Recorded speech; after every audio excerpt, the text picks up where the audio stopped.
ஒரு விஞ்ஞானி இருந்தார். அவர் பேர் என்னன்னா ஹோ, இதுதான் அவர் பேர். ஒரு ஊசியை கண்டுபிடிக்கணும், அதுக்காக அவர் ரொம்ப காலமா தலையை பிச்சுக்கிட்டு ஆராய்ச்சி பண்ணிட்டு இருந்தார். அது என்ன ஊசி தெரியுமா? இந்த தையல் மிஷின்ல இருக்குல்ல, அந்த ஊசி தான். அவருக்கு பிடிபடாம இருந்த விஷயம் என்னன்னா, அந்த ஊசியோட கூர்மையான பாகத்துல நூலை எப்படி கோக்கிறது, அது எப்படி சேர்க்கறது. அதுல மற்ற ஒரு பாகம் மிஷினுக்கு உள்ள போயிடுது. அதனால அந்த பாகத்துல சாதாரணமா மற்ற ஊசியில நாம செய்யறது மாதிரி நூலை கொண்டு போய் நுழைக்க முடியாது.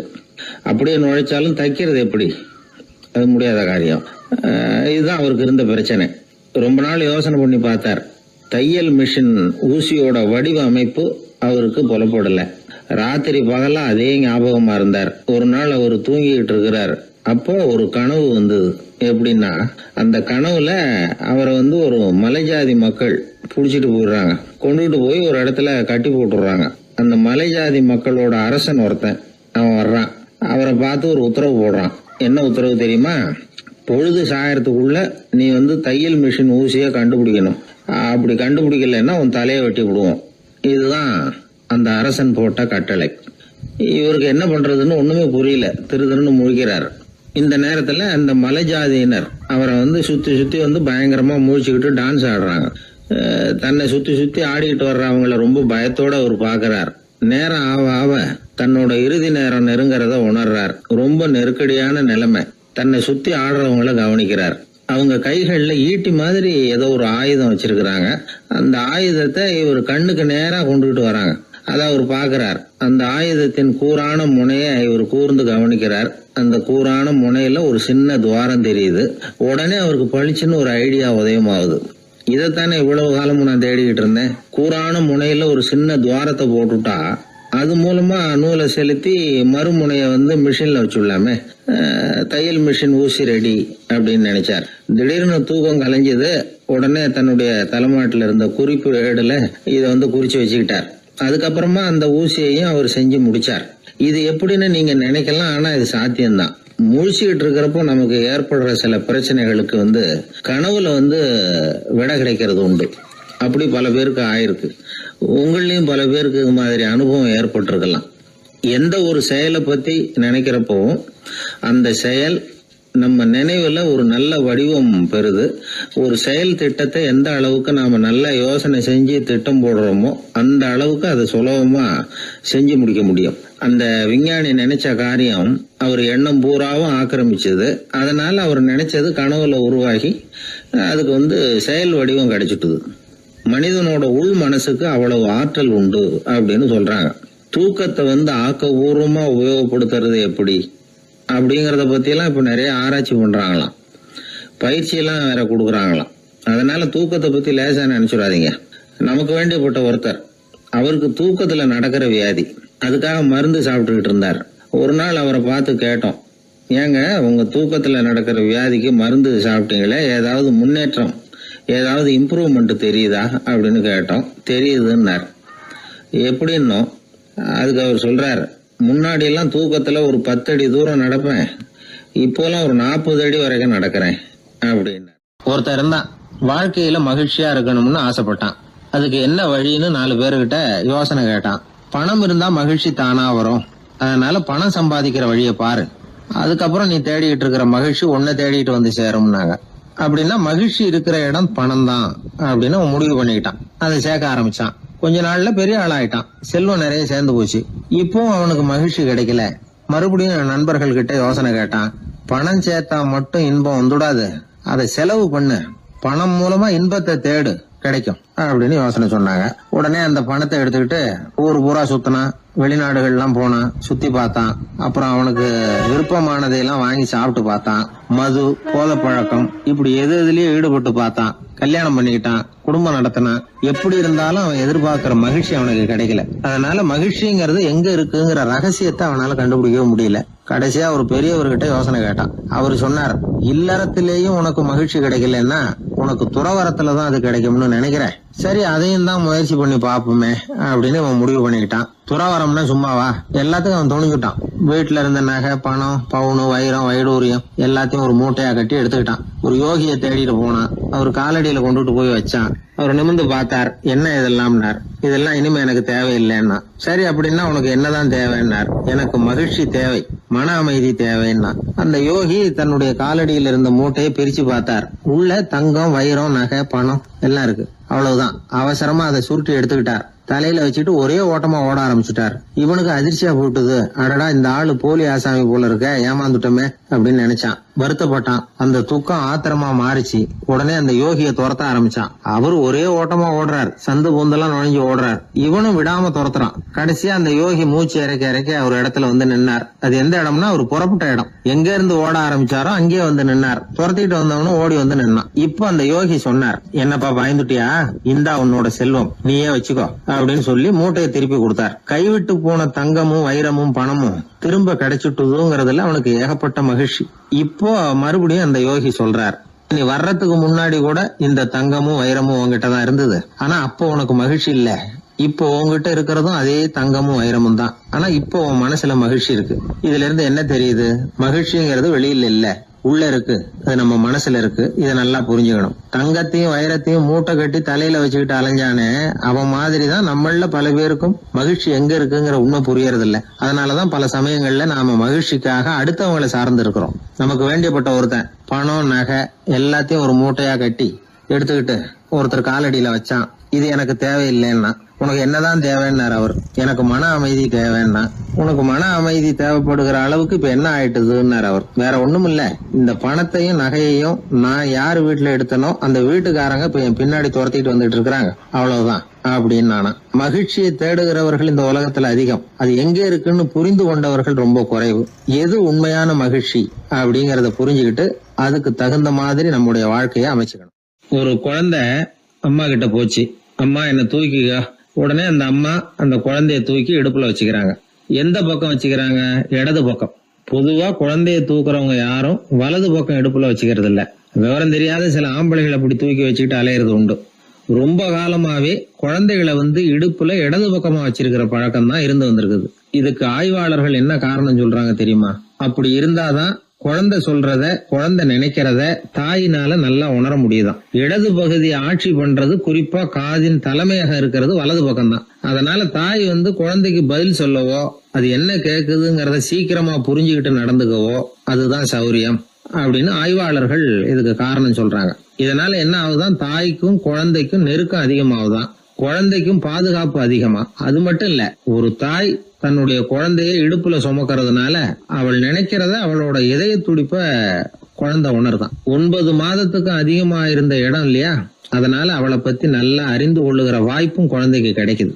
நம்ம முன்னோர்கள் ரொம்ப காலத்துக்கு முன்னாடியே வலது கைய பார்க்க ஆரம்பிச்சிட்டாங்களாம். அவங்க பயன்படுத்திய கல் ஆயுதங்கள்லாம் வலது பக்கமா தான் தீட்டப்பட்டிருக்குது. அதுல இருந்து நமக்கு என்ன தெரியுதுன்னா, வலது கையை தான் உபயோகப்படுத்தி இருக்கிறாங்கிறது தெரியுது. இப்படி எல்லாம் இருந்தா கூட இன்னைக்கு நம்மள 10ல் ஒருத்தருக்கு ஒரு பழக்கம் உண்டு, அது இடது கை பழக்கம். ஆனாலும் 2 கைகளும் ஒற்றுமையா இருக்கிறதுக்கு தான் ரொம்பவும் முயற்சி பண்ணுதான். இப்போ வலது கை பழக்கம் உள்ளவங்க பேசுறதுக்கு, எழுதுறதுக்கு, செயல்படுத்துற தலைமையகம் தலையின் பின்புறம் பிடரியில் இருக்குது. இடது கை பழக்கம் உள்ளவங்களுக்கு மூளையில 2 பக்கங்கள்லயும் தலைமையகம் இருக்குது. இது விஞ்ஞானிகள் சொல்றது. எத்தனையோ மேதைகள் இடது கை பழக்கம் உள்ளவங்களா இருந்திருக்கிறாங்க. அமெரிக்க மேதை பெஞ்சமின் பிராங்கிலின், இத்தாலிய ஓவியர் லியோனார்டோ டாவின்சி, இப்படி நிறைய பேர் இருந்திருக்கிறாங்க, இப்பவும் இருக்கிறாங்க. காலங்காலமா இயல்பாவே இடது கை பழக்கம் இருந்து வந்திருக்குது. அப்படி இருக்கிறப்போ வலது கை எப்போ இடது கைய வென்றது, ஜெயிச்சது அப்படிங்கிற விவரம் இன்னமும் யாருக்குமே புரியல. ஆய்வாளர்களுக்கும் புரியல. அவங்களும் யோசிச்சுக்கிட்டு இருக்கிறாங்க. உலகம் இடது பக்கமா தான் சுத்துது. வானத்துல இருக்கிற வெள்ளி வீதி, அப்புறம் அணுவுல இருக்கிற துணுக்குகள், உடம்புல இருக்கிற அமினோ அமிலம், இப்படி எல்லாமே இடதுபுறமா தான் இயங்கிட்டு இருக்குது. இவ்வளவு செய்திகள் இடது கைக்கு ஆதரவா இருக்கிறப்போ அது எப்படி வலது கை கிட்ட ஏமாந்தது அப்படிங்கிற ரகசியம் இன்னமும் யாருக்கும் தெரியலையா. இது சம்பந்தமா ஆராய்ச்சி பண்றவங்களுக்கு இது இன்னமும் ஒரு பிரச்சனையா தான் இருக்குதான். இப்படி இடது கை ஒதுங்கிட்டதுனால இப்பெல்லாம் வலது கைக்கு தான் மரியாதை அதிகமா போச்சு. ஒரு ஆசாமி இடது கையில கட்டு போட்டுட்டு வந்தானா, கையில என்னப்பா கட்டுன்னு விசாரிச்சிருக்கிறார் ஒருத்தர். ஒரு இயந்திரத்தை பிரிச்சு ரிப்பேர் பார்த்துக்கிட்டு இருந்தேன், மறுபடியும் அதை ஓட விட்டு பாக்குறப்போ இடது கை விரல் மாட்டிக்கிட்டது, அதுதான் கட்டு அப்படின்ட்டு இருக்கான். நல்ல வேளை வலது கை மாட்டியிருந்தா உன்னால சாப்பிட கூட கஷ்டமா போயிருக்குமே என்னார் அவர்.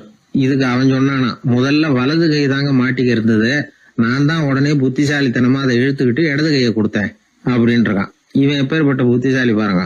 இந்த வலதுகை இடதுகைங்கிறத பத்தி அறிவியல் ஆராய்ச்சி ஒரு பக்கம் இருந்தாலும் கை சுத்தமா இருக்கணும், இது வாழ்க்கைக்கு முக்கியம். உண்மை, உழைப்பு, நேர்மை இதெல்லாம் இருந்தாதான் வாழ்க்கையில முன்னேற முடியும். அதனால இந்த இடதுகை பழக்கம் வலதுகை பழக்கம் எது எப்படி இருந்தாலும் அது ஒருத்தருடைய புத்திசாலித்தனத்தை பாதிக்கிறது இல்ல.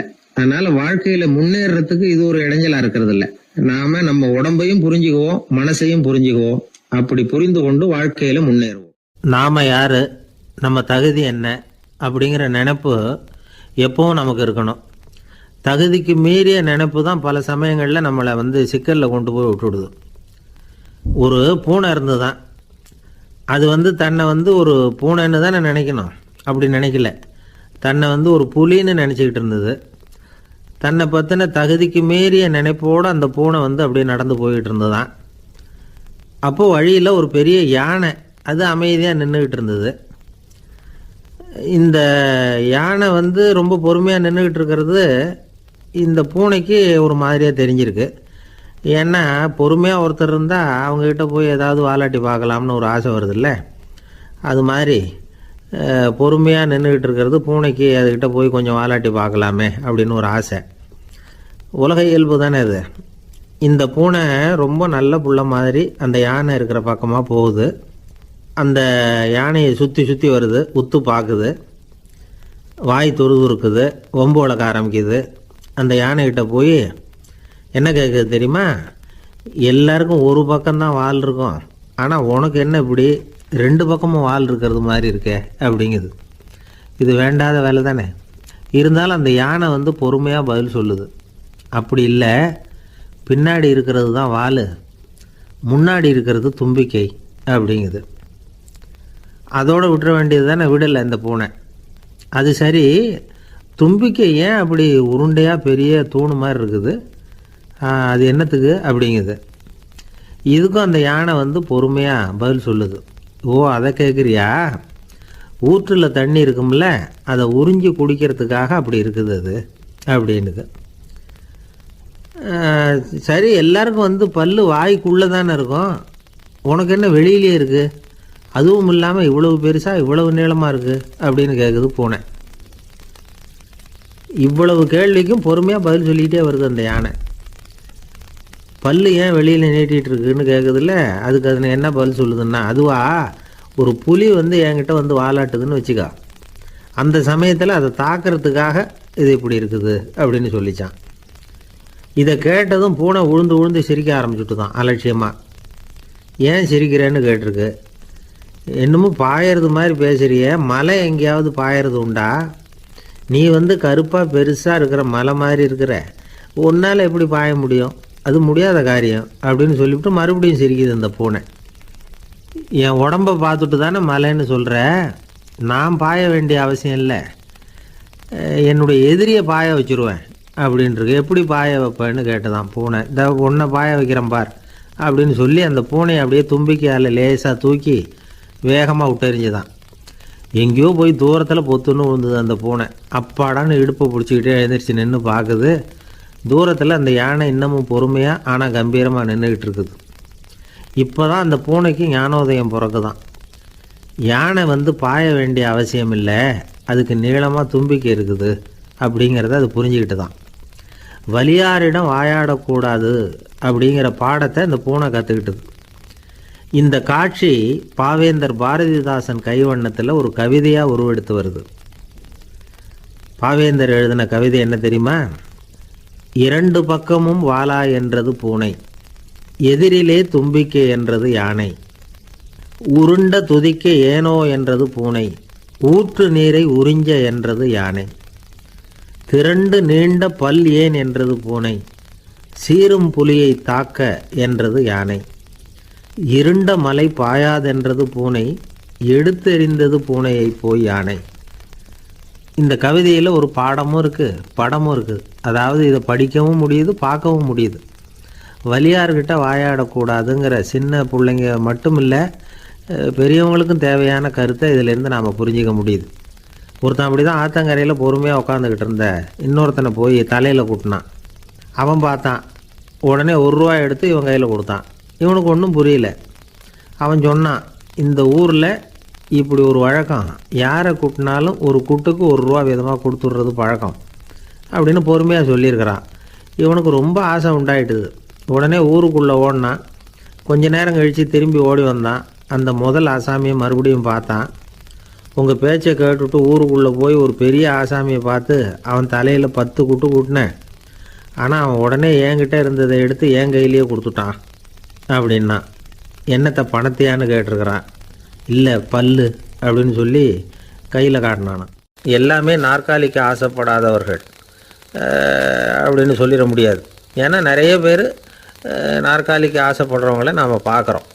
உட்கார்றதுக்கு ஒரு நாற்காலி கிடைச்சிடாதா, அதோட ஒரு கால் உடஞ்சி முக்காலியாக இருந்தாலும் பரவாயில்ல, ஒரு மாதிரியாக அனுசரித்து உட்காந்துக்கலாம் அப்படின்னு அலையிறவங்க எத்தனை பேர். இந்த காலத்தில் மட்டும்தான் அப்படின்னு இல்லை, அந்த காலத்துலேயும் இதே மாதிரி ஆசைகள் சபலங்கள் இருந்திருக்கும் போல இருக்குது.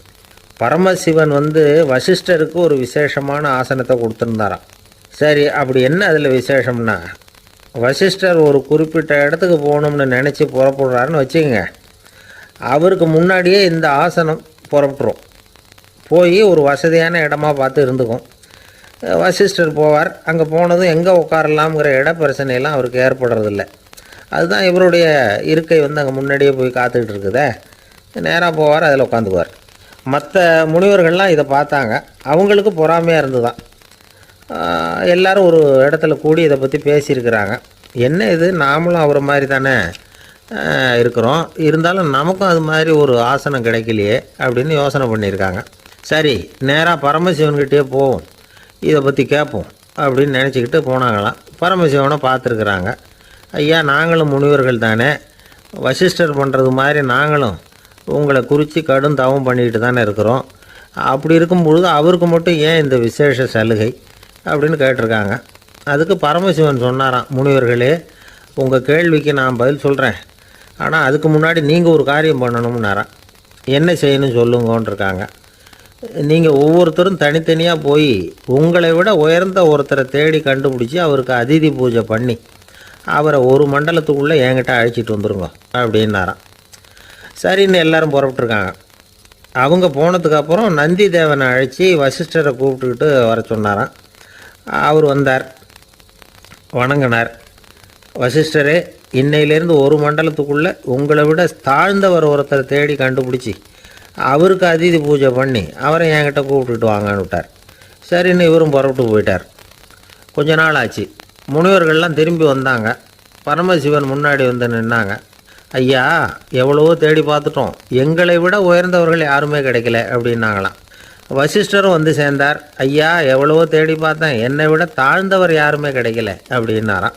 அவரே தொடர்ந்து சொன்னார், என்னுடைய மனைவி எனக்கு அடங்கினவ தானே, அவளுக்காவது அதிதி பூஜை பண்ணி அழைச்சிட்டு வந்துடலாமான்னு யோசித்து பார்த்தேன். என்னோட மனசு அதுக்கும் இடம் கொடுக்கல. ஏன்னா அவளோட விரதத்துக்கு முன்னாடி நாம் ஏமாத்திரம் அப்படின்னு யோசித்து பார்த்தேன். அதனால் அந்த எண்ணத்தையும் கைவிட்டுவிட்டேன் அப்படின்னு ரொம்ப வருத்தத்தோடு சொன்னாராம். இதை கேட்ட உடனே மற்ற முனிவர்களுக்கு வெக்கமாக போச்சு. இந்த உலகத்தில் நம்மளை விட மேலானவங்க யாருமே இல்லைன்னு நாம் நினச்சோம். வசிஷ்டரோ தன்னை விட தாழ்வானவங்க யாருமே இல்லைன்னு நினைக்கிறார். பரமசிவன் ஏன் அந்த ஆசனத்தை அவருக்கு மட்டும் கொடுத்தார் அப்படிங்கிற கேள்விக்கான பதில் அவங்களுக்கு கிடச்சிட்டு தான். இந்த காலத்தில் நாம் எப்படி நினைக்கிறோம்னா, எல்லாரும் நம்மளை விட மட்டமானவங்கன்னு நினைக்கிறோம். அதனால் நாம் மட்டும் நாற்காலியில் உட்காந்தா போதும் அப்படின்னு நினைக்கிறோம். ஏமாந்து போனவங்க சந்தர்ப்பம் பார்த்து காலை வாரி விட்டுடுறாங்க, கீழே விழுந்து காலை உடச்சிக்கிறோம். அதுதான் இன்றைக்கி நடக்கிறது. ஒரு அம்மா தன்னோட வீட்டுக்காரரை ஒரு மனோதத்துவ டாக்டர்கிட்ட அழைச்சிட்டு போனாங்களாம். என்ன ப்ராப்ளம்னு கேட்டிருக்கார் டாக்டர். எங்கள் வீட்டுக்காரர் அடிக்கடி நாற்காலியில் உட்காந்து காலை உடச்சிக்கிறார் அப்படின்னாங்களாம். அப்படின்னா அந்த நாற்காலியில் தான் ஏதோ கோளாறு அப்படின்னாரான் டாக்டர். அப்படி இருக்க முடியாது டாக்டர் அப்படின்னாங்களாம் அந்த அம்மா. அது எப்படி அவ்வளோ உறுதியாக சொல்கிறீங்கன்னு கேட்டிருக்கார் அந்த டாக்டர். எங்கள் வீட்டில் நாற்காலியே கிடையாது டாக்டர், இவர் இருக்கிறதா நினச்சிக்கிட்டு உட்கார்றார், அதுதான் ப்ராப்ளம். அப்பா, மின்சார பல்பு ஃபீஸாக போயிட்டுது, வேற ஒன்றும் வாங்கி மாட்டணும் அப்படின்னா பையன். சரி, போய் புதுசாக ஒன்று வாங்கிட்டு வாடா அப்படின்னு காசு கொடுத்தாரு அப்பா. இவன் ஓடி போய் வாங்கிட்டு வந்தான். அப்பா கிட்ட கொடுத்தான். அவர் மாட்டினார். அதுக்கப்புறம் அவரை பார்த்து ஒரு கேள்வி கேட்டான். ஏன்பா, இந்த பல்பு ஏன் உடைய மாட்டேங்குது அப்படின்னா. இது என்னடா கேள்வி, நாம கீழே போடல அதனால உடையலைன்னார். அப்பாவோட புத்திசாலித்தனம் அவ்வளவுதான். ஆனா பையன் கேட்டது அந்த அர்த்தத்துல இல்ல. ஒரு மின்சார பல்பு குமிழின் கண்ணாடி இருக்குல்ல, அதோட கனம் எவ்வளவு இருக்கும், ஒரு 1/2 மில்லிமீட்டர். அவ்வளவுதான் இருக்கும் அந்த கணம். அவ்வளவு மெலிசா இருக்கிற ஒரு கண்ணாடி குமிழ இந்த ஹோல்டர்ல மாற்றம் நம்ம விரலால அழுத்தி புடிச்சு திருக வேண்டியிருக்கு அந்த சமயத்துல. அப்படி செய்யறப்ப அது உடையறது இல்ல. நம்ம விரலோட அழுத்தத்தை தாங்கி நிற்கிற அளவுக்கு அதுக்கு பலம் எங்க இருந்து வந்தது? இதுதான் பையன் கேட்ட கேள்வியோட அர்த்தம். இந்த காலத்து பிள்ளைங்களுக்கு விஞ்ஞான அறிவு அதிகம், அதனால இப்படி எல்லாம் கேள்வி கேட்பாங்க. அப்பாவுக்கு தெரியுதா இல்லையான்னு சோதிக்கிறதுக்காக கூட இப்படி கேட்பாங்க. இந்த மாதிரி சோதனைக்கெல்லாம் இந்த காலத்து அப்பாக்கள் தயாரா இருக்கணும். இல்லைன்னா பையன் அலட்சியமா நினைச்சிருவான். மின்சார பல்பு கண்ணாடி மெலிசா இருந்தாலும் நாம அழுத்தி பிடிக்கிறப்போ அது உடையாம இருக்கிறதுக்கு காரணம் நாம இயற்கையோட ஒரு தத்துவத்தை அதுல பயன்படுத்தி இருக்கிறோம். அது என்ன இயற்கையின் தத்துவம்? அதுதான் முட்டை ஓட்டு தத்துவம். இது இயற்கை உருவாக்குன ஒரு தத்துவம். ஆதி காலத்திலேயே இயற்கை இந்த தத்துவத்தை உருவாக்கி விட்டது. அதாவது பறவைகளோட முட்டை ஓடு எப்படி இருக்கு, அதோட கனம் எவ்வளவு இருக்கும்? மின்சார பல்பு மாதிரி தானே, ரொம்ப மெலிசா தான் இருக்கு. பறவைகள் இனவிருத்திக்காக முட்டை போடணும். அந்த முட்டை எப்படி இருக்கணும்? இயற்கை கொஞ்சம் யோசிச்சு பார்த்தது. முட்டை ஓடு ரொம்ப கனமா தடிமனா இருந்தா உள்ள வளர்ற குஞ்சு அதை உடைச்சிக்கிட்டு வெளியில வர முடியாம போயிடும். அதே நேரத்துல அது ரொம்ப மெலிசா இருந்தா தாய் பறவைகள் அது மேல உட்காந்து அடகாக்குறப்போ உடல் எடை தாங்க முடியாம முட்டைகள் உடைஞ்சு போயிடும். என்ன பண்றது? முட்டை பலமாவும் இருக்கணும், பலம் இல்லாமல் இருக்கணும். குஞ்சு அதை உடைச்சுக்கிட்டு வெளியில வரணும். தாயால அது உடையக்கூடாது. ஒரே நேரத்துல உறுதியாகவும் உறுதி இல்லாமலும் முட்டை ஓடு அமையணும்னா அது எப்படி சாத்தியம்? இது கொஞ்சம் குழப்பமாவும் நமக்கு புரியாத மாதிரி இருக்குது இல்ல. அதனாலதான் இதை தத்துவம் அப்படின்னு சொல்றோம். முட்டை ஓட்டு தத்துவம் இயற்கை கண்டுபிடிச்ச ஒரு அபூர்வமான அமைப்பு. அதுதான் முட்டை வடிவம்.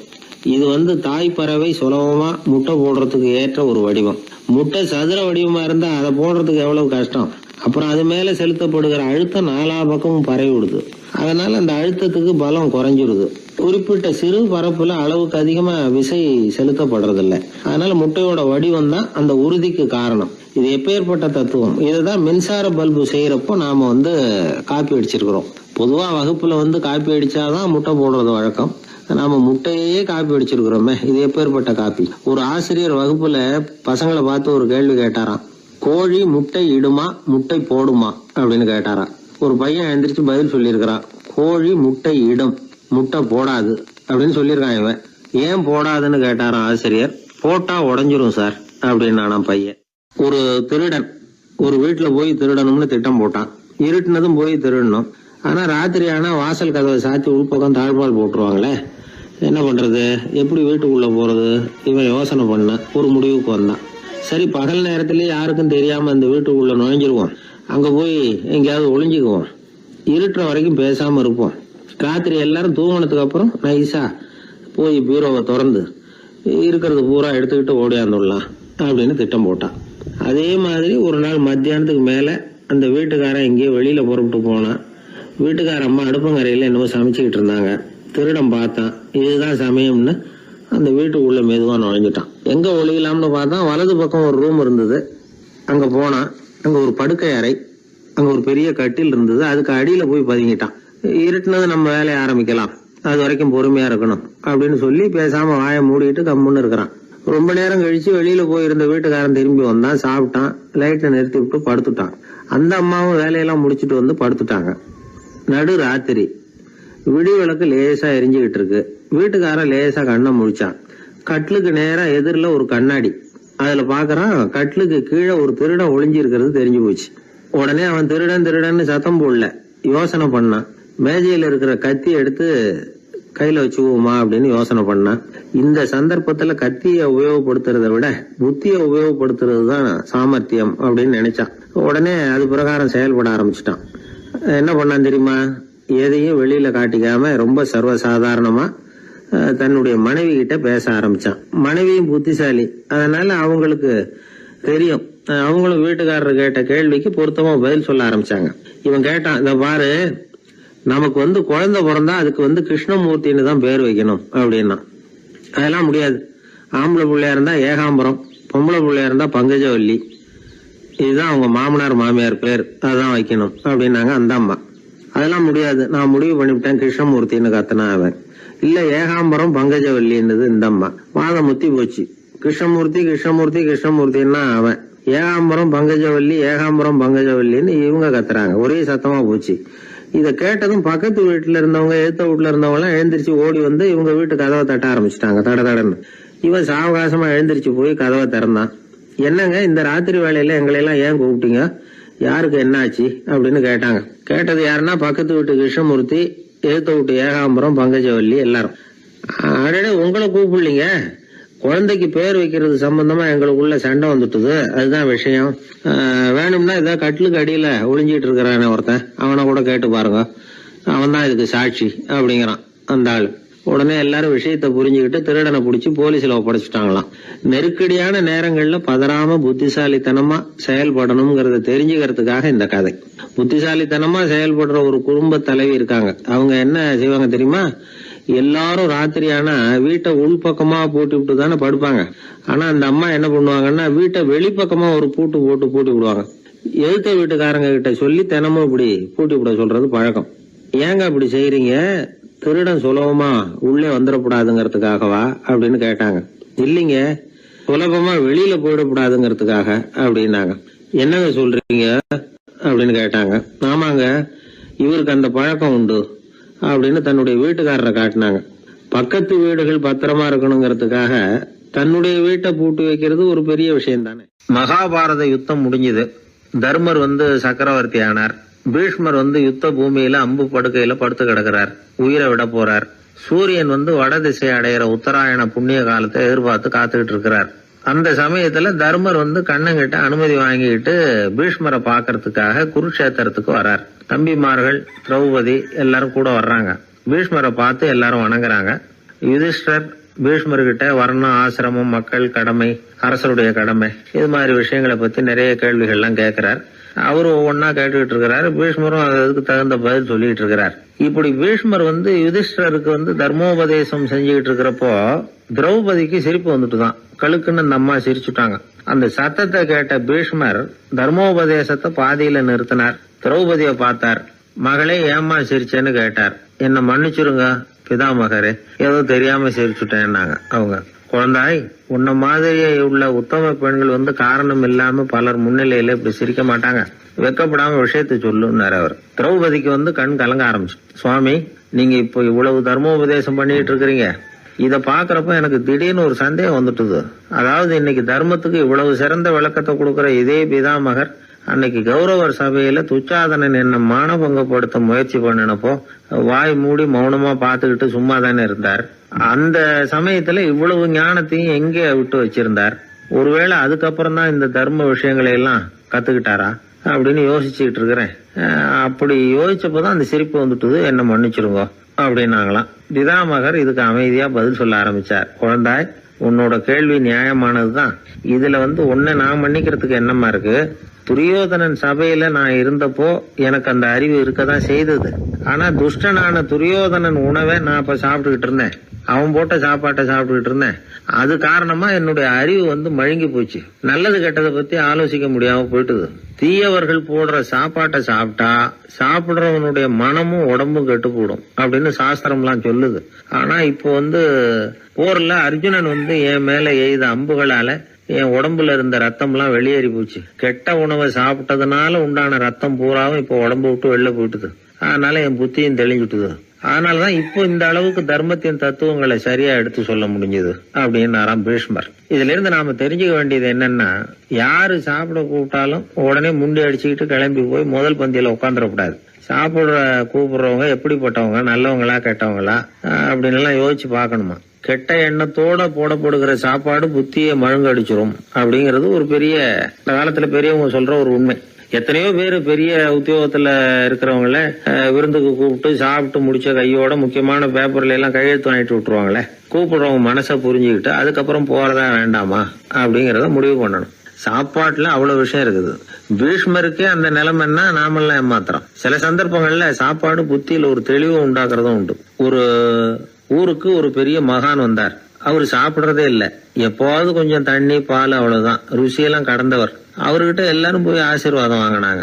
அந்த ஊர்ல ஒரு ஹோட்டல், அதோட முதலாளி ஒருத்தர், அவரும் அந்த மகான் கிட்ட ஆசீர்வாதம் வாங்கறதுக்காக போனார். அவரு முன்னாடி போய் பணிவா நின்னார். துண்டை இடுப்புல கட்டிக்கிட்டு காலில் விழறதுக்காக போனார். அதுக்கு முன்னாடி அந்த மகான் எழுந்திருச்சு இவர் காலில் விழுந்துட்டார். ஹோட்டல் முதலாளி பதறி போயிட்டார். சுவாமி, என்ன இது அபச்சாரம், நீங்க தான் என்ன ஆசீர்வாதம் பண்ணணும்னார். அதுக்கு அந்த சாமியார் சொன்னார், அப்படி இல்லைங்க, நீங்க தான் என்ன ஆசீர்வாதம் பண்ணணும். ஏன்னா கொஞ்ச காலத்துக்கு முன்னாடி உங்க ஹோட்டல்ல தான் நான் வந்து அக்கௌண்ட் வச்சு சாப்பிட்டுக்கிட்டு இருந்தேன். இன்னைக்கு நான் ருசியெல்லாம் கடந்து வெறுத்து ஞானியா போறதுக்கு நீங்க தான் காரணம், உங்க சாப்பாடு தான் காரணம் அப்படின்னாரு. பத்திரிகையில வர்ற செய்திகளை கூட நகைச்சுவையா சொல்றது உண்டு. அதாவது அதை நேரடியா சொன்னா வானொலியில அனுமதிக்க மாட்டாங்க சில விஷயங்களை. அது சின்னாருக்கு கௌரவ குறைச்சல், அதை வேடிக்கை கலந்து நகைச்சுவோடு சொல்லும் பொழுது அதை அனுமதிச்சிருவாங்க. அப்ப அந்த விசாரணை கமிஷன் அது இது நிறைய நடந்துகிட்டு இருந்தது. டெல்லியில இருந்து அமலாக்க பிரிவு அதிகாரிகள்லாம் வராங்க போறாங்கன்னு பத்திரிகையில அமர்க்கலப்பட்ட இடம். அந்த நேரம் வந்து நான் ஒரு ரேடியோவில் ஒரு செய்தியை தயார் பண்றோம். அப்ப என்ன பண்ணேன்னா, இது மாதிரி அந்த பத்திரிகை செய்தியை வச்சுக்கிட்டே ஒரு செய்தி சொன்னோம், இன்னொரு தகவல் சொல்லி. என்னன்னா, ஒருத்தன் வந்து தமிழ்நாட்டுல ஒரு ஆள், அவன் திடீர்னு வந்து கோடீஸ்வரன் ஆயிட்டான். நேற்று வரைக்கும் சாதாரணமா இருந்தாள், இன்னைக்கு கோடீஸ்வரன் ஆயிட்டான். டெல்லியில இருந்து 2 அதிகாரிகள் வராங்க, எப்படி அவன் பணம் சேர்த்தான்னு கண்டுபிடிக்கிறதுக்கு. அவனை கூப்பிட்டு 2 அதிகாரிகளும் எப்படிடா பணம் சேர்த்த? நான் ஒன்னும் தப்பான வழியில பணம் சேர்க்கல சார், நான் வந்து பந்தயம் கட்டியே பணக்காரன் ஆயிட்டேன். பந்தயம் கட்டி எப்படிடா பணக்காரன் ஆக முடியும் அப்படின்னா, நீங்க நம்புங்க சார், நான் பந்தயம் கட்டி தான் பணக்காரன், தப்பான வழியில சேரல சார். பந்தயம் கட்டி எப்படிடா கோடீஸ்வரன் ஆனேன் அப்படின்னா, நாங்க நம்ப முடியாதுன்றான் விசாரிக்க வந்தவன். அப்படின்னா உங்ககிட்டே ஒரு பந்தயம் கட்டட்டுமான்றான் விசாரிக்க வந்தவன்ட்டிய. என்னடா பந்தயம் அப்படின்னா, ஒண்ணுமில்ல சார், இது என் கண்ணு, இது என் பல்லு, என் கண்ணை என் பல்லாலேயே கடிக்கிறேன், எவ்வளவு பந்தயம். விசாரிக்க வந்தவன் 100 ரூபாய் எடுத்து வச்சான், இதை ப்ரூவ் பண்றான்னு. அப்படியே கண்ணை எடுத்துட்டான். அது பளிங்கு கண்ணு, ஏற்கனவே ஒரு கண்ணு பளிங்கு கண்ணு வச்சுனா எடுத்து கடிச்சு விட்டான். இது விசாரிக்க வந்தாலும் 100 ரூபாய் விட்டுட்டு நிக்கிறான். எப்படி பணம் சேர்த்தான்னு வந்தவன். உடனே இன்னொருத்தன், இவன்ட்ட என்னடா பேச்சு கொடுக்காரா, நம்ம பணம் தான் அங்க போயிட்டு இருக்கு, உனக்கு விசாரிக்க தெரியல, போடா நான் விசாரிக்கிறேன்னு அடுத்தவன் வந்தான். அது நீ ஒழுங்கா சொல்றேன், எப்படிடா பணம் சேர்த்தேன் சார், நீங்க கொஞ்சம் புத்திசாலியா தெரியுது அவரை விட, நீங்களாவது நம்புங்க சார், பந்தயம் கட்டி தான் பணம் சேர்த்தேன், நான் நம்ப முடியாது. அப்படின்னா உங்ககிட்ட இன்னொரு பந்தயம் கட்டட்டுமா அப்படின்றான். வேண்டாம், அவனை ஏமாத்தி விட்டேன் ஆள வேண்டான்றான். இல்ல சார், அவரு ஏமாந்தது பொய் கண்ணு, பளிங்கு கண்ணுன்னு தெரியாது, ஏமாந்துட்டார். இப்போ உங்ககிட்ட பந்தயம் கட்டுறது நெஜம் கண்ணு, இந்த பக்கம் பளிங்கு கண்ணு கிடையாது, நெஜம் கண்ணு, இதை பல்லால கடிக்கிறேன் அப்படின்னா அவன் ஒரு 100 ரூபாய் எடுத்து வச்சான். இவன் அப்படியே பல்செட்டை கட்டினான் தனியா, அப்படியே கட்டி கடிச்சு விட்டான். அதையும் விட்டுட்டான். இவன் உடனே 2 பேரும், இவன்கிட்ட பேச பேச நம்ம பணம் தான் அவன்கிட்ட போயிட்டு இருக்கு, இவன் எப்படி பணம் சேர்த்தான்னு கண்டுபிடிக்கிறதுக்கு டெல்லியில இருந்து வந்திருக்கான். இவன் மேற்கொண்டு பேசாத, பேச பேச பந்தயம் கட்டுவான். திரும்பி போறதுக்கு ரயிலுக்கு டிக்கெட் சரியா இருக்கா பாடுறான்றான். அவன் கரெக்டா எண்ணி பார்த்து கரெக்டா இருக்கப்பா, மேற்கொண்டு பேசாத, அவன்கிட்ட நம்ம போயிடுவோம், போய் நம்ம அதிகாரிகிட்ட சொல்லிடுவோம்னு சொல்லி போயிட்டு வரேன் சார் அப்படின்னு சொல்லிட்டு மரியாதை போயிட்டாங்க. போய் டெல்லியில பெரிய அதிகாரிகிட்ட போய், சார் அவன்கிட்ட வந்து விசாரிச்சு பார்த்தோம் சார், தமிழ்நாட்டுல பந்தயம் கட்டி தான் பணம் சேர்த்தேன்னு சாதிக்கிறான், எங்ககிட்ட ஒரு 200 ரூபாய் வாங்கிட்டான் சார் அப்படின்னு. அவருக்கு கோவம் வந்துட்டுது. இந்தியாவுக்கே தலைமை அதிகாரி, இதுக்காகவாடா நீங்க இருக்கீங்க, எத்தனை பேர் இருக்கீங்க உங்களை மாதிரி ஜூனியர் ஆபீசர்ஸ் நம்ம ஆபீஸ்ல இந்தியா பூரா விசாரிக்கிறதுக்கு அப்படின்னா? 30 பேர் இருக்கோம் சார். 30 பேருக்கு அனுபவம் பத்தாது, நான் இந்தியாவுக்கே தலைமை அதிகாரி, அனுபவம் ஜாஸ்தி, உங்களுக்கு ட்ரைனிங் கொடுக்கணும் எப்படி ஒருத்தரை விசாரிக்கிறதுன்னு. 30 பேரும் ஒரு ரூம்ல வந்து உட்காருங்க, ஒரு ஆள் போய் அந்த ஆளை தமிழ்நாட்டுல இருந்து நீங்க கூப்பிட்டுட்டு வா, வர்ற வரைக்கும் அவன்கிட்ட பேசாதீங்க, பந்தயம் கட்டுவான், மெதுவா கொண்டு வந்து நிறுத்து அப்படின்னா ஒரு ஆள் வந்து ஸ்பெஷலா கூப்பிட்டு போட்டான். இது மாதிரி மேடையில நிறுத்திவிட்டு ஒரு தலைமை அதிகாரி 30 ஜூனியர் அதிகாரிகள் அவங்களுக்கு பயிற்சி கொடுக்குறார். இவனை பார்த்து, ஒழுங்கா சொல்லு, எப்படி பணம் சேர்த்த, நான் இந்தியாவுக்கே தலைமை அதிகாரி, என்கிட்ட உண்மையை ஒத்துக்கிட்டீங்கன்னா உன்னை அப்ரூவர் ஆக்கிடுவேன் அல்லது தண்டனையை குறைப்பேன், அந்த அதிகாரம்லாம் என்கிட்ட உண்டு, ஒழுங்கா சொல்லு அப்படிங்கிறார். அவர், சார் நீங்க இந்தியாவுக்கே தலைமை அதிகாரி, அனுபவம் ஜாஸ்தி, நீங்களாவது நம்புங்க சார், நான் பந்தயம் கட்டி தான் பணம் சேர்த்தேங்கிறான். இங்கேயே வந்து இப்படி சாதிக்கிறேன், உன்னை நம்ப முடியாதரா அப்படின்னா உங்ககிட்ட ஒரு பந்தயம் கட்டட்டுமா நானா அவர்கிட்ட போய், வேணாண்டா என் ஆளை ஏமாத்தி விட்டேன் அப்படின்னா. இல்ல சார், அவங்க ஏமாந்தது என் உடம்ப பத்தின ரகசியம், என் கண்ணு பளிங்கு கண்ணுன்னு தெரியாது, நான் பல்செட்டு கட்டியிருந்தது தெரியாது, ஏமாந்துட்டாங்க. இப்ப நான் உங்ககிட்ட கட்டுற பந்தயம் உங்க உடம்ப பத்தின ரகசியம். என் உடம்புல என்னடா ரகசியம்? முதுகுல, உங்க முதுகுல 1 ரூபா அகலத்துக்கு கருப்பா ஒரு மச்சம் இருக்கு, உண்டா இல்லையானா? இல்லைன்னு தெரியும் அவருக்கு. இல்லடா, நேத்து வரைக்கும் இல்ல சார், இப்ப இருக்குது மச்சம் அப்படின்னு. உடனே 100 ரூபாய் எடுத்து வச்சார் அவர் தலைமை அதிகாரி. ஒரு 100 ரூபாய் வச்சு சட்டையை கட்டி காட்டுறாரு, மச்சம் இல்ல. இவன் தோத்துட்டான், இங்கிருந்து போனவன். உடனே 200 ரூபாய் எடுத்து வச்சுக்கிட்டு, தோழர்களே இப்படிதான் ஒருத்தரை விசாரிக்கணும், என்கிட்ட இவன் ஏமாந்துட்டான் பாருங்க, துருவி துருவி விசாரிக்கிறதுன்னு சொல்றாங்களே இதுதான் அப்படின்னு விளக்கம் கொடுத்தாரு. அப்போ இவன் மெதுவா ஆரம்பிச்சானா, சார் இந்த பந்தயத்துல உங்களுக்கு 200 ரூபாய் லாபம், ஆனா இதே பந்தயத்துல எனக்கு 2900 ரூபாய் லாபம் சார் அப்படின்றான். என்னடா பண்ண அப்படின்னு கேட்டிருக்காரு. உங்களுக்கு தெரியாம இந்த 30 பேர்கிட்டையும் தனித்தனியா ஒரு பந்தயம் கட்டியிருக்கேன். 30 பேர்கிட்ட என்னடா பந்தயம் கட்டினேன்? ஒண்ணும் இல்ல சார், உங்க எல்லாரும் முன்னாடியும் உங்க மேலதிகாரியை சட்டையை கேட்ட வைக்கிறேன். உங்களுக்கு வந்தேன் கேட்டேன் போயிட்டு உங்க பூரா எனக்கு 2,900 ரூபாய் ஆகணும். அவரு பார்த்தா அதிர்ச்சி ஆயிட்டாரு. தலைமை சார் நீங்க போங்க சார் அப்படின்னு சொல்லி ஒரு ஆளை கொண்டு போய் சாரை கொண்டு போய் மரியாதையா பக்கத்து ரூம்ல விட்டுவாங்க. இனிமே அவர்கிட்ட யாரும் பேசாதீங்க வாங்கன்னு சொல்லிவிட்டு, அதுக்கப்புறம் தோழர்களே இவர் பேச ஆரம்பிச்சாரு. தோழர்களே இனிமே யாரும் தமிழ்நாட்டு பக்கம் விசாரிக்க போகாதீங்க. நீங்க யாராவது போறதுன்னா மத்திய பிரதேசம், உத்தரப்பிரதேசம், இப்படி எத்தனையோ பிரதேசம் இருக்கு, போயிட்டு வாங்க. தமிழ்நாட்டை மட்டும் போகாதீங்க, ஏன்னா அங்க போனா நம்ம பணத்துக்கு ஆபத்து வந்துருது அப்படின்னு சொன்னாருன்னு இந்த கதையை ரேடியோல சொன்னேன். இந்த கதையை உண்மை சம்பவமா சொன்னா அனுமதிச்சிருக்க மாட்டாங்க. இந்த நகைச்சுவைக்கு உள்ள மரியாதை என்னன்னா, அது ஒரு கதை மாதிரி உண்டு பண்ணி இப்படி சொன்னதும், இதுல என்ன என்னுடைய விசேஷம்னா, இந்த ஸ்கிரிப்டை வாங்கிட்டு வர சொல்லி மந்திரியினுடைய பிஏ வந்தார். ஒரு மந்திரி அப்ப இருந்தவர், அவர் பிஏ அடிக்கடி வருவார். வந்து இந்த போன நேற்று முந்தா நாள் ரேடியோவில் சொன்ன அந்த இன்னொரு தகவல் காப்பி ஒண்ணு வாங்கிட்டு வா அப்படி அப்படின்னு கூப்பிடுவார். மேடையில பேசுறதுக்கு எங்களுக்கு தேவை, உபயோகப்படும்னு கேட்பார். அவரு இந்த நிகழ்ச்சி வந்தப்போ உடனே அன்னைக்கு வந்துட்டார் அந்த பிஏ. இன்னைக்கு காலையில சொன்னீங்களே சார், மந்திரி கேட்கிறாரு மேடையில பேசுறதுக்கு அப்படின்னு. நான் அப்பதான் ஆச்சரியப்பட்டேன். பாருங்க, இந்த நகைச்சுவைக்கு உள்ள மரியாதை. அவரே கேட்கிறார், சொல்லப்பட்டதே அவரை பத்தி தாங்கிறது தெரியாம அவரே எப்படி சொல்ல. அதுதான் சிரிப்புக்குள்ள மரியாதைங்கிறது. அது யாரை பத்தி சொல்றோமோ அவருக்கு தெரியாம கூட சொல்லலாம் அதை. அப்படி இது உண்மையில நடந்த சம்பவம். அந்த அமைச்சர் இப்ப இல்ல, உயிரோட எல்லாம் இப்ப இருந்து வாங்கிட்டு இருந்தார். கிராமத்துல ஒருத்தன் வந்து தன்னுடைய நகங்களை வெட்டிக்கிட்டு இருந்தான். வெட்டி முடிச்சதும் ஒரு வயசானவர் அவனை பார்த்து, அதெல்லாம் அடுத்தவன் கண்ணில் படுறது மாதிரி போட்டுறாதப்பா, ஆபத்துன்னார். என்ன ஆபத்துன்னு கேட்டான் இவன். எவனாவது பில்லி சூனியம் வைக்கிறவன் எடுத்துட்டு போயிட போறான் அப்படின்னாரு அவர். வேண்டாத ஒருத்தனுக்கு ஏதாவது கெடுதல் பண்ணணும்னா உடனே மந்திரவாதியை தேடி போறது உண்டு. மந்திரவாதி என்ன பண்ணுவாருன்னா, யாருக்கு சூன்யம் வைக்கணுமோ அவனோட காலடி மண்ணு, முடி, நகம் இதையெல்லாம் அவனுக்கு தெரியாம எடுத்துட்டு வா அப்படிம்பார். இது மட்டும் இல்ல, அழுக்கு துணி, வேறு மனித உருவம் மாதிரி செய்யப்பட்ட பொம்மை, இதெல்லாம் கூட மந்திரவாதிகள் பயன்படுத்துறது உண்டு. இதெல்லாம் ஏமாத்து வேலை. மனிதனுடைய முடி, நகம் இதெல்லாம் வெட்ட வெட்ட வளருது இல்லையா, அதனால அதுக்குள்ள உயிர் இருக்கிறதாக ஆதி மனிதர்கள் நம்பி இருப்பாங்க. அதனால மனுஷங்கிட்ட இருந்து அதெல்லாம் பிரிக்கப்பட்ட பிறகும் கூட அதுகளுக்கும் அந்த மனுஷனுக்கும் தொடர்பு இருக்கிறதாக அவங்க நம்பினாங்க. அந்த நம்பிக்கை தொடர்ந்து வந்து அதோட விளைவாதான் இன்னைக்கு மந்திரவாதிகள் நகத்தையும் முடியையும் எடுக்கிறாங்க. அந்த நகத்துக்கும் முடிக்கும் ஒரு பாதிப்பு உண்டாக்குனா அது சம்பந்தப்பட்டவனுக்கு போய் சேரும் அப்படிங்கறது அவங்க நினைப்பு. அவ்வளவுதான் விஷயம். இது மாதிரி நம்பிக்கைகள் தான் இன்னைக்கு நகம், முடி இதையெல்லாம் மற்றவங்க கண்ணில் படும்படி போடக்கூடாது அப்படிங்கிற வழக்கத்தை உண்டாக்கி விட்டுது. ஒருத்தர் பேரு என்னன்னு கேட்டு தெரிஞ்சுட்டு போய் அந்த பேரை வச்சு அவனோட ராசி பலனை கணிச்சு அவனுக்கு ஏற்பட இருக்கிற கெட்ட நேரத்துல அவனுக்கு சூன்யம் வச்சா அது உடனே பலிக்கும் அப்படின்னு ஒரு நம்பிக்கை. அது மட்டும் இல்ல, சூன்ய தகட்டுல பேரை எழுதி புதைக்கிறதும் உண்டு. இதனாலதான் பெண்கள் வந்து கணவன் பேரை சொல்லாத பழக்கம் ஏற்பட்டுதான். அதாவது பேரை கேட்டுக்கிட்டு போய் ஏதாவது கெடுதல் பண்ணிவிட்டா என்ன பண்றது அப்படிங்கிற பயம். அப்படி ஆரம்பிச்ச பழக்கம்தான் இன்னைக்கு ஏதோ மரியாதைக்காக கணவன் பேரை வந்து பிறர் முன்னிலையில சொல்றது இல்லை அப்படிங்கறது மாதிரி ஆயிட்டுது. மந்திரவாதிகள் நம்ம ஊர்ல மட்டும்தான் இருக்கிறாங்கன்னு நினைக்காதீங்க, உலகம் பூரா உண்டு. பிசி தீவில் வாழக்கூடிய மக்கள் என்ன செய்வாங்களாம் தெரியுமா? இது மாதிரி மாந்திரீகம், செய்வன, பில்லி, சூனியம் இதெல்லாம் தங்களை பாதிக்காம இருக்கிறதுக்காக வீட்டை சுத்தி அகழி வெட்டி அதுல தண்ணீரை வந்து நிரப்பி வச்சிருவாங்களாம். ஆஸ்திரேலியாவில் இருக்கக்கூடிய பழங்குடி மக்கள் கிட்ட ஒரு பழக்கம், ஏதாவது பழங்கள் சாப்பிட்டா அதோட விதைய தண்ணீர்லயோ அல்லது ஆத்துலயோ போட்டுருவாங்களாம். வெளியில போட்டுட்டா அதை எடுத்து செய்வினைக்கு பயன்படுத்திடுவாங்க அப்படிங்கிற பயம். இது மாதிரி உலகம் பூராவும் செய்வினையின் மூலம் அடுத்தவங்களுக்கு பாதிப்பை உண்டு பண்ண முடியும் அப்படிங்கிற நம்பிக்கை இருக்கத்தான் செய்யுது. பொதுவா எல்லா ஊர்லயுமே நகம், முடி, காலடி மண்ணு, மனித உருவ பொம்மை இததான் மந்திரவாதிகள் பயன்படுத்துறாங்களாம். இந்த பில்லி, சூனியம், செய்வினை இதுல இருக்கிற உண்மை என்ன தெரியுமா? நகமோ முடியோ எதையும் செய்யறது இல்ல, சம்பந்தப்பட்டவனுக்கு ஏற்படுற பயம் இருக்கு பாருங்க, அதுதான் பாதிக்கும். இது மனநிலையை பொறுத்த விஷயம், வேற விஞ்ஞான ரீதியான பாதிப்பு இதுல வந்து எதுவும் கிடையாது. நம்ம ஊர்ல ஏற்பட்ட பகுத்தறிவு சிந்தனைகள், மூட நம்பிக்கைகளை எவ்வளவோ குறைச்சிருக்குது. இருந்தாலும் ஏமாந்து போறவங்க இன்னும் இருந்துகிட்டு தான் இருக்கிறாங்க. இந்த காலத்துல சின்ன குழந்தைகளை கூட ஏமாத்துறது கஷ்டம். ஒரு குழந்தை கேட்டுதான், ஏன்பா பிரார்த்தனை பண்ணுனா நமக்கு எல்லாம் கிடைக்குமா அப்படின்னு தான். ஓ கிடைக்குமே அப்படின்னாராம் அப்பா.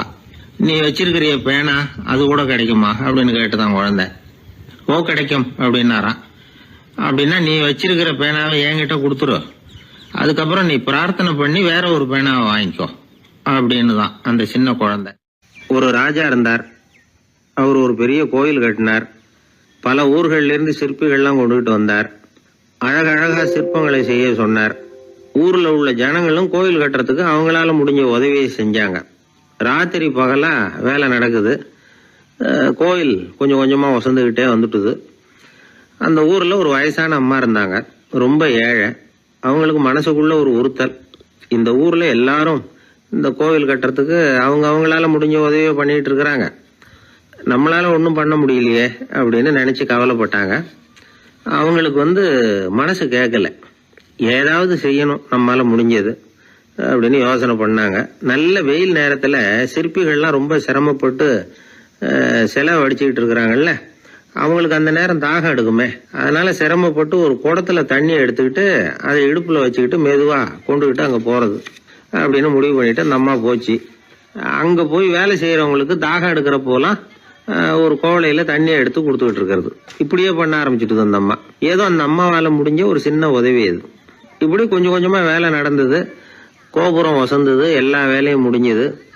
இனிமே கடைசியா கற்ப கிரகத்தின் மேல விமானம் அமைக்க வேண்டியதுதான் பாக்கி. அந்த வேலையும் ஆரம்பமாச்சு. அந்த சிற்பிகள்லயே அனுபவசாலியான ஒருத்தர் இந்த அம்மாவை தேடிட்டு வந்தார். பாட்டி, உங்ககிட்ட இருக்கிற ஏதாவது ஒரு பொருளை கொடுங்க, அந்த விமானத்துல வைக்கலாம் அப்படின்னு நாங்க நினைக்கிறோம் அப்படின்னார். இந்த அம்மாவுக்கு ஒன்றும் புரியல.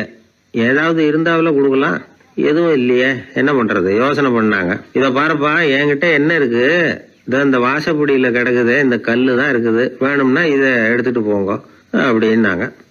உடனே அந்த கல்லை பேத்து எடுத்துட்டு போயிட்டாங்க அவங்க. அங்க போய் பார்த்தா என்ன ஆச்சரியம், அந்த விமானத்து உச்சியில கலசங்களை அமைக்கிறதுக்கான பிரம்ம எந்திரத்தை மூடுற கருங்கல் ஒண்ணு தேவையா இருந்தது. இவங்க எடுத்துட்டு போன கல்லு அதுக்கு ரொம்ப பொருத்தமா அமைஞ்சு போச்சு.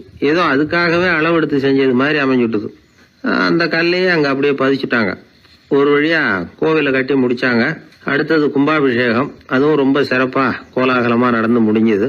இவ்வளவையும் பார்த்த அந்த ராஜாவுக்கு மனசுக்குள்ள ரொம்ப பெருமையா இருந்தது. இவ்வளவு பெருசா இந்த கோவில் உருவாகிறதுக்கும் இவ்வளவு சிறப்பா இந்த விழா நடக்கிறதுக்கும் நாம தானே காரணம் அப்படின்னு மனசுக்குள்ள நினைச்சுக்கிட்டார். இப்படி நினைச்சுக்கிட்டே அன்னைக்கு ராத்திரி அரண்மனையில படுத்து தூங்கினார். உடனே ஒரு கனவு. ஆண்டவனே அந்த ராஜாவோட கனவுல வந்தார்.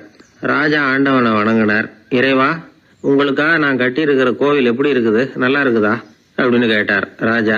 அதுக்கு இறைவன் சொன்ன பதில் என்ன தெரியுமா, நீ கட்டின கோவில்ல அந்த கிழவியோட நிழல்ல நான் சுகமா இருக்கிறேன் அப்படின்னாராம். இப்படி சொல்லிவிட்டு கடவுள் மறைஞ்சுட்டார். கனவு கலைஞ்சது. ராஜா விசாரிச்சார், யார் அந்த கிழவி அப்படின்னு. எல்லாரும் விவரத்தை சொன்னாங்க. அப்பதான் ராஜா நினைச்சு பார்த்தார், இந்த கோவிலை நானே கட்டினதாக ரொம்ப பெருமைப்பட்டுக்கிட்டேன். ஆனா அந்த வயசான அம்மா வீட்டு வாசல்ல கிடந்த கல்லு அது இறைவனுக்கு சுகமான நிழல் கொடுக்கறதாக சொல்றாரு அப்படிங்கறத எண்ணி பார்த்தார். நான்கிற எண்ணம் நழுவி போயிட்டுதான். கோபுரம் எவ்வளவு பெருசுங்கிறது முக்கியம் இல்ல, குணம் எவ்வளவு பெருசுங்கிறது தான் முக்கியம். அந்த வயசான அம்மா நம்ம நாட்டுல வாழறது தான் நமக்கு உண்மையான பெருமை அப்படின்னு நினைச்சாராம் ராஜா. இந்த காலத்திலயும் ஒரு ஊர்ல ஒரு கோவில் கட்டினாங்க. எல்லா ஜனங்களும் அவங்களால முடிஞ்சதை செஞ்சாங்க. நம்மால ஒருத்தன் அந்த திருப்பணி குழு தலைவரை போய் பார்த்தான். நான் ஏதாவது ஒத்துழைக்கணுமா ஐயா அப்படின்னு ரொம்ப பணிவா கேட்டான். திருப்பணி குழு தலைவர் சொன்னார், இத பாருப்பா, இந்த கோவில் கட்டி முடிக்கிற வரைக்கும் உன்னுடைய ஒத்துழைப்பு எதுவும் தேவையில்லை. கட்டி முடிச்சு கும்பாபிஷேகம் ஆனதுக்கு அப்புறம் தான் உன்னுடைய ஒத்துழைப்பு ரொம்ப அவசியம் அப்படின்னார். அதுக்கப்புறம் நான் என்ன செய்யணும் சொல்லுங்கன்னா, இவன் இந்த சாமி சிலையை நீ திருடிட்டு போகாம இருக்கணும், அவ்வளவுதான் அப்படின்னாராம் அவர். ஆங்கிலேய ஆட்சி இந்தியாவில் நடந்துகிட்டு இருந்த காலம். மூதறிஞர் ராஜாஜி சேலத்துல வழக்கறிஞரா தொழில் நடத்திட்டு இருக்கிறார். அவர் ஒரு சமயம் தன்கிட்ட வேலை செஞ்சுக்கிட்டு இருந்த பணியாளர் ஒருத்தரை கூப்பிட்டார். இத பாருப்பா, இந்த அஞ்சல் தலைய இந்த தபால் கவர்ல ஒட்டிட்டு வா அப்படின்னு சொன்னாராம். அந்த ஆள் உடனே அந்த கவரையும் ஸ்டாம்பையும் வாங்கிட்டு போனார். பசை தடவி ஸ்டாம்பை கவர்ல ஒட்டினார். திருப்பி கொண்டுகிட்டு ராஜாஜி கிட்ட கொடுத்தார். இவர் அதை வாங்கி பார்த்தார். உடனே சிரிக்க ஆரம்பிச்சுட்டாராம். அவரால் சிரிப்பை அடக்க முடியல. அந்த பணியாளரை பார்த்து, ஏன்பா, நாங்க எல்லாரும் எவ்வளவோ பாடுபட்டு முயற்சி பண்ணி போராடிட்டு வர்றோம், ஆனா எங்களால முடியல, எங்களால முடியாத அந்த காரியத்தை நீ ஒரு நிமிஷத்துல செஞ்சுட்டியே அப்படின்னு சொல்லிவிட்டு மறுபடியும் சிரிச்சாராம். பணியாளருக்கு உடனடியாக ஒன்றும் புரியல, என்னன்னு பார்த்தார். அப்புறம் ராஜாஜி சொன்னாராம், ஆமாப்பா, நீ ஒரு நிமிஷத்துல பிரிட்டிஷ் மன்னரை வந்து கவுத்துட்டியே அப்படின்னாராம். அப்புறம் தான் விவரம் புரிஞ்சிருக்குது. அந்த பணியாளர் மன்னர் உருவம் இருந்த அந்த தபால் தலைய அந்த கவர்ல தலைகீழா ஒட்டி வச்சிருக்கிறார். அதை பார்த்துட்டு தான் ராஜாஜி அப்படி சொன்னாராம். இந்த நகைச்சுவை உணர்வு அவருக்கு இயல்பாவே இருந்தது.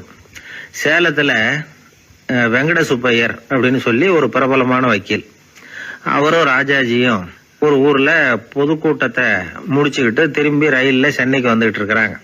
ராத்திரி நேரம். வெங்கட சுப்பையர் ஜன்னல் ஓரமா உட்காந்து பயணம் பண்ணிட்டு இருக்கிறார்.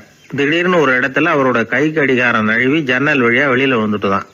அவர் உயிருக்குயிரா பாதுகாத்து வச்சிருந்த வாட்ச் அது. ஏன் தெரியுமா? அவர் வக்கீல் ஆகிறதுக்கு முன்னாடி சென்னை கிறித்துவ கல்லூரியில பணியாற்றிக்கிட்டு இருந்தார். பணி முடிஞ்சு விலகிறப்போ அவர்கிட்ட படிச்ச மாணவர்கள்லாம் அன்புக்கு அடையாளமா ரொம்ப பிரியமா கொடுத்த கை கடிகாரம் அது. அப்பேற்பட்ட அன்பு பரிசை திடீர்னு இழந்து விடுறதுக்கு யாருக்குதான் மனசு வரும்? ஐயோ, வாட்சி வெளியில விழுந்துட்டுதே அப்படின்னு பதட்டத்தோட சத்தம் போட ஆரம்பிச்சாராம். ராஜாஜி பக்கத்துலதான் உட்கார்ந்து இருக்கிறார். இருந்தாலும் இதை கேட்டுட்டு பதட்டப்படல, பதில் எதுவும் சொல்லல. அவர் பாட்டுக்கு என்னத்தையோ 1, 2, 3ன்னு எண்ணிட்டே வந்தாராம். வெங்கட சுப்பையர் ரொம்ப வேதனைப்பட்டிருக்கார். என்னங்க இது, என்னோட அருமையான கை கடிகாரம் நழுவி வெளியில விழுந்துட்டுது, அதுக்காக நான் தவிச்சுக்கிட்டு இருக்கிறேன். நீங்க என்னன்னா இதை கொஞ்சம் கூட காதுல வாங்கிக்காம குழந்தை மாதிரி என்னத்தையும் எண்ணிட்டே வர்றீங்களே அப்படின்னாராம். அப்பவும் ராஜாஜி ஒன்னும் பதில் பேசல. அவர் பாட்டுக்கு விடாம எண்ணிட்டே வந்தார். அடுத்த ஸ்டேஷன்ல வண்டி நின்னுது. ராஜாஜி ஸ்டேஷன் மாஸ்டரை கூப்பிட்டார். அவர் வந்ததும் அவர்கிட்ட சொன்னாராம், சார், எங்களுக்கு ஒரு உதவி செய்யணும். நாங்க வர்ற வழியில என் நண்பரோட வாட்சி வெளியில விழுந்துட்டுது. அது விழுந்த இடத்துல இருந்து தந்தி கம்பங்களை விடாம எண்ணிக்கிட்டே வந்திருக்கிறேன். இவ்வளவு கம்பங்களுக்கு அப்பால அது கிடக்கும். தயவு பண்ணி யாரையாவது அனுப்பி அதை தேட ஏற்பாடு பண்ணுங்க. அது கிடைச்சுட்டுதுன்னா எங்களால முடிஞ்ச அன்பளிப்பு தர்றோம். அது மட்டும் இல்ல, எங்களுக்கு ஒரு லெட்டர் போடுங்க, கிடைச்சுட்டுதுங்கிற விவரத்தை நாங்க வந்து வாங்கிக்கிறோம் அப்படின்னு எல்லாம் சொன்னாங்களாம். அப்படின்னு சொல்லி முகவரியெல்லாம் கொடுத்துட்டு வந்துட்டாங்க அவங்க. கொஞ்ச நாள்ல அந்த கடிகாரமும் வந்து சேர்ந்துட்டுதான். இது எதுக்கு சொல்றாங்கன்னா, பதற்றம் அடையக்கூடாது அப்படிங்கிறது ரொம்ப முக்கியம். பதற்றம் அடையக்கூடிய நேரத்துல கூட அறிவை சிதற விடாம செயல்படுத்துற சாமர்த்தியம் எல்லாருக்கும் சுலபமா வந்துடாது. அவரோட நகைச்சுவை உணர்வுக்கு இன்னொரு உதாரணம். ஒரு தடவை அவரை பாக்குறதுக்கு ஒரு நண்பர் வந்தாராம். என்னப்பா பண்ணிட்டு இருக்கிற அப்படின்னு விசாரிச்சிருக்கார் ராஜாஜி. இப்ப நான் நிறைய கதை கட்டுரை எல்லாம் எழுதுறேன் சார், புத்தகம் போடுறேன் அப்படின்னாராம் வந்தவர். அப்படின்னா சாப்பாட்டுக்கு என்ன பண்ற அப்படின்னு கேட்டாராம் ராஜாஜி. இங்க எழுத்த நம்பி யாரும் காலம் தள்ள முடியாதுங்கிறத அவ்வளவு தெளிவா அவர் புரிஞ்சு வச்சிருக்கிறார். என்னுடைய நண்பர் ஒருத்தர், அவர் விரல்ல நகமே இருக்காது. என்ன காரணம்னு நினைக்கிறீங்க? எல்லாத்தையும் அவரே கடிச்சு துப்பிடுவார். அப்படி ஒரு பழக்கம். சின்ன குழந்தைகள் நகம் கடிக்குது, விரல் சூப்புது. இதுக்கு என்ன காரணம் தெரியுமா? குழந்தைகள் மனசுல ஏற்படக்கூடிய ஒருவித பாதுகாப்பின்மை, இன்செக்யூரிட்டி, அல்லது தான் சரியா கவனிக்கப்படல அப்படிங்கிற எண்ணத்தோட வெளிப்பாடு தான் அது அப்படிங்கிறாங்க டாக்டர்கள். சில இடங்கள்ல 2வது குழந்தை பிறந்த உடனே பெரியவர்கள் கவனம் முதல் குழந்தைகிட்ட இருந்து கொஞ்சம் விலகி 2வது குழந்தைகிட்ட போயிடும். அந்த சமயத்துல முதல் குழந்தைக்கு இந்த பழக்கம் ஏற்படுறதுக்கு வாய்ப்பு உண்டாம். சில குடும்பங்கள்ல கணவன் மனைவி 2 பேருமே வேலைக்கு போறவங்களா இருப்பாங்க. குழந்தை ரொம்ப நேரத்துக்கு பெத்தவங்களை பிரிஞ்சு இருக்க வேண்டிய சூழ்நிலை இருக்கும். குழந்தை ஒரு பாதுகாப்பின்மையை உணர ஆரம்பிக்கும். இந்த பழக்கம் வந்துடும். அதனால ஒரு குழந்தைக்கு தான் ஒதுக்கப்படுறோம் அப்படிங்கிற நினைப்பு வராம பாத்துக்கணும். வளர்ந்த குழந்தைகளும் நகம் கடிக்கும். வயசானவங்க கிட்டையும் இந்த பழக்கம் இருக்கும். இது ஒரு மனச்சிதைவின் வெளிப்பாடு அப்படிங்கிறாங்க மனநல நிபுணர்கள். அம்மா அப்பா திட்டினாலும் சரி, அல்லது ஆசிரியர் திட்டினாலும் சரி, இந்த பழக்கம் வந்துடும். நாம தவறு பண்ணிட்டோம் அப்படிங்கிற நினைப்பு வர்ற சமயம் நகம் கடிக்க ஆரம்பிச்சிருவோம். ஏதோ ஒண்ணு அடையணும் அப்படின்னு நினைக்கிறோம், அதை அடைய முடியல. இப்படி ஒரு ஏக்கம் வர்ற சமயத்திலேயும் சில பேர் நகத்தை கடிக்க ஆரம்பிச்சிருவாங்க. ஒரு பெரிய அதிகாரி, தனியார் நிறுவனத்துல வேலை பார்க்கறவரு, அவரு டென்ஷனா ஆயிட்டாருன்னா உடனே அறைக்கு அதை சாத்தி விடுவாங்களாம். அவரே சாத்திக்கு வரான். அப்படி சாத்திக்கிட்டு உள்ள எதையாவது வெறிச்சு பார்த்துக்கிட்டே நகத்தை கடிக்க ஆரம்பிச்சிருவாராம். இந்த பழக்கம் உலகம் பூரா உண்டு. நகம் கடிக்கிறவங்களை அந்த பழக்கத்திலிருந்து மீட்கிறதுக்கு என்ன வழி அப்படின்னு லண்டன்ல உள்ள அழகியல் நிபுணர்கள் யோசனை பண்ணி பார்த்துருக்குறாங்க. சில ஆய்வுகள் பண்ணி பார்த்தாங்களாம். அவங்க என்ன பண்ணாங்க தெரியுமா? நகம் கடிக்கிற பழக்கம் உள்ளவங்களையெல்லாம் தேடி பிடிச்சாங்க. அவங்களையெல்லாம் 3 பிரிவா பிரிச்சுக்கிட்டாங்க. ஒரு பிரிவு கிட்ட என்ன சொன்னாங்கன்னா, உங்களுக்கு நகத்தை கடிக்கணுங்கிற நினைப்பு வர்றப்போலாம் டைரி எழுத ஆரம்பிச்சிருங்க அப்படின்னாங்களாம். இன்னொரு பிரிவு கிட்ட உங்களுக்கு அந்த நினைப்பு வர்றப்போலாம் உங்க நகத்துக்கு வண்ணம் பூச ஆரம்பிச்சிருங்க, அழகுபடுத்த ஆரம்பிச்சிருங்க, நெயில் பாலிஷ் போடுறாங்களே அது மாதிரி, அப்படி ஒரு யோசனை சொல்லியிருக்காங்க.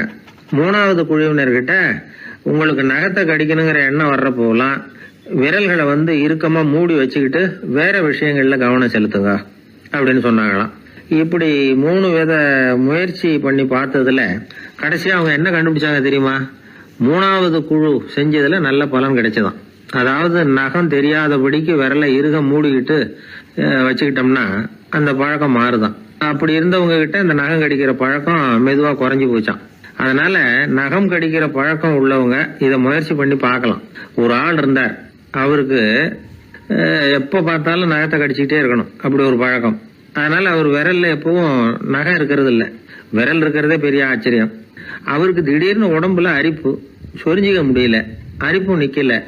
ஒரு வாரம் தொடர்ந்து கஷ்டப்பட்டார். கடைசியா ஒரு டாக்டர் கிட்ட ஓடினார்.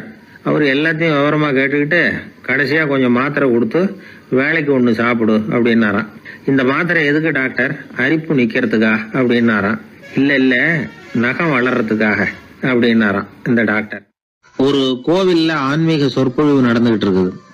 ஒரு பெரியவர் பேசிக்கிட்டு இருக்கார். கடவுளை பத்தியும் சொர்க்கத்தை பத்தியும் மனுஷனை பத்தியும் அவர் விவரமா பேசுறார். எல்லாரும் உட்கார்ந்து கேக்குறாங்க. அந்த கூட்டத்துல ஒரு தத்துவ ஞானியும் உட்கார்ந்து இருக்கிறார். அவரு அவருடைய நண்பர். பேசி முடிச்சதும் அந்த பெரியவர் மேடையை விட்டு இறங்கினார். நேரா அந்த தத்துவ ஞானி கிட்ட வந்தார். எப்படி இருந்தது என்னுடைய பேச்சு அப்படின்னு கேட்டார். நீங்க பேசினது ஒண்ணுக்கு ஒண்ணு முரண்பாடா தெரிஞ்சது அப்படின்னாராம் இவரு. நான் என்ன அப்படி தப்பா பேசிவிட்டேன் அப்படின்னாரா அவரு. கடவுளை நம்புகிறவன் சொர்க்கத்துக்கு போவான்னு சொன்னீங்க, அப்புறம் நல்ல விதமா வாழறவன் சொர்க்கத்துக்கு போவான்னு சொன்னீங்க அப்படின்னாராம். இதுல என்ன முரண்பாடுன்னு கேட்டிருக்காரு அவர். இதுலதான் முரண்பாடு தெரியுது எனக்கு. அதாவது இங்க ஒருத்தன் எல்லா தப்பும் பண்ணிட்டு இருக்கிறான், அவன் வந்து கடவுளை நம்பினான்னா அவன் சொர்க்கத்துக்கு போவானா? இது என்னுடைய முதல் கேள்வி.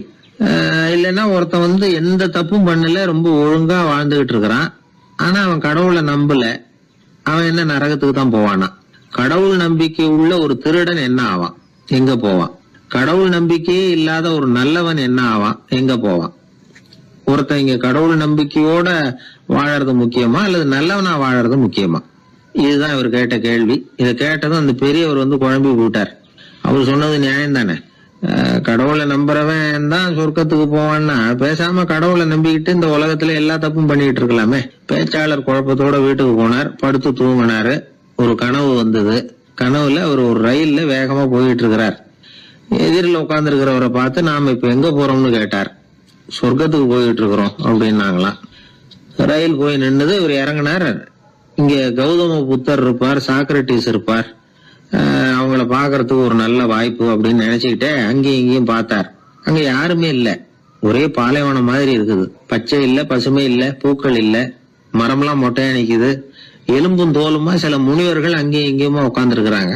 இவர் அவங்க கிட்ட போய் இந்த புத்தர், சாக்ரட்டிஸ் இவங்க எல்லாம் எங்க இருக்கிறாங்கன்னு கேட்டாராம். அப்படி யாரும் இங்க இல்லையே, அவங்க எல்லாம் யாரு அப்படின்னு திருப்பி கேட்டிருக்கிறாங்க. இவருக்கு அதிர்ச்சியா போச்சு. அப்படின்னா அவங்க எங்க போயிருப்பாங்க? உடனே ரயில் நிலையத்துக்கு ஓடி வந்தார். அப்பதான் நரகத்துக்கு ஒரு ரயில் புறப்பட்டுக்கிட்டு இருந்தது. அங்க இருந்து அதுல ஏறி உட்கார்ந்தார். ரயில் வேகமா போச்சு. நரகம் நெருங்க நெருங்க காற்று குளிர்ச்சியா வீச ஆரம்பிச்சுதான். வெளியில பசுமையா இருந்துதான். அழகான மலர்கள், அழகான நீர்நிலைகள், நந்தவனங்கள், ரொம்ப அருமையா இருக்குது. ரொம்ப அங்க இருந்தவங்க எல்லாம் ரொம்ப மகிழ்ச்சியா உல்லாசமா வேற இருந்திருக்கிறாங்க. எங்க பார்த்தாலும் ஆடல் பாடல் உற்சாகம். இவரு ரயில விட்டு இறங்கினார். அவருக்கு சந்தேகம், இதுவா நரகம் அப்படின்னு விசாரிச்சிருக்காரு. ஆமா இதுதான் நரகம்னாங்களாம். எனக்கு ஒரு சந்தேகம் இருக்காரு, என்னன்னு கேட்டிருக்காங்க. கௌதம புத்தரும் சாக்ரட்டிஸும் லாவோஸும் இவங்க மாதிரி இன்னும் பல பேரும் கடவுள் நம்பிக்கை இல்லாதவங்க, அவங்க எல்லாம் இங்க இருக்கிறாங்களா அப்படிங்கறதுதான் என்னுடைய சந்தேகம் அப்படின்னாராம். இப்ப அவங்க சொல்லியிருக்கிறாங்க, இப்ப நீங்க பாக்குறீங்களே பசுமையும் பச்சை பயிர்களும் ஆடல் பாடல்களும் அழகிய மலர்களும், இது எல்லாமே கௌதம புத்தரும் சாக்ரட்டிஸும் அது மாதிரி மகான்களும் இங்க வர ஆரம்பிச்ச பிறகுதான் உண்டாக ஆரம்பிச்சது. இந்த பிரதேசத்தை அவங்க வந்து அப்படியே மாத்திவிட்டாங்க. இப்போலாம் இங்க இருக்கிறவங்க யாரும் சொர்க்கத்துக்கு போறதுக்கே ஆசைப்படுறது இல்ல அப்படின்னாங்களாம். இந்த அதிர்ச்சியிலேயே அந்த பெரியவர் கனவு கலைஞ்சி முடிச்சுக்கிட்டார். இதுல இருக்கிற கருத்து என்னன்னா, நல்லவர்கள் எங்க இருக்கிறாங்களோ அந்த இடத்துக்கு பேர் தான் சொர்க்கம். சொர்க்கம் நரகம்ங்கிறதெல்லாம் ஆன்மீக பண்புகள், அவ்வளவுதான். ஒரு ஊர்ல 2 இணைபிரியாத நண்பர்கள். ஒருத்தன் கேட்டான், இப்ப கடவுள் நம்ம முன்னாடி வந்து உங்க 2 பேர்ல யாராவது ஒருத்தர் மட்டும் என்னோட சொர்க்கத்துக்கு வரலாம் அப்படின்னு கூப்பிட்டா நீ என்ன சொல்லுவேன்னு கேட்டானா, இவன் ரொம்ப பெருந்தன்மையா உன்னையே அழைச்சிட்டு போக சொல்லிடுவேன் அப்படின்ட்டு இருக்கான். அப்படின்னா